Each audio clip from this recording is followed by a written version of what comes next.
trabaho madali.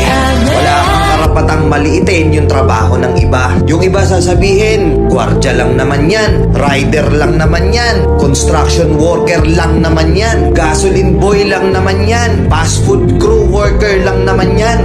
Pucha, nagkaroon lang tayo ng maganda-gandang klase ng trabaho. Akala na natin kung sino na tayong entitled sa mundong to. Minamaliit natin yung mga taong mas mabababa yung sahod-saling.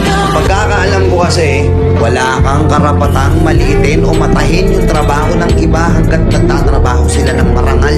Walang trabahong madali. Lahat nagdadaan sa hirap. Lahat nagsasakripisyo. Kaya kung iniisip mong porket maganda-ganda yung trabaho mo, malaki-laki yung sinasahod mo, mamaliitin mo na yung mga trabaho ng mga taong nagtatrabaho na mas maliit yung sahod sa'yo. Mag-isip-isip ka. Baka bawiin sa'yo yan. Baka biglang bumaliktad yung mundo at sila naman yung umangat. Kahit anong trabaho mo, magpakumbaba ka pa rin. Bilog ang mundo, hindi palagi nasa taas ka. Kaya hanggat maaari sa lahat ng oras, magpakumbaba ka. Diba?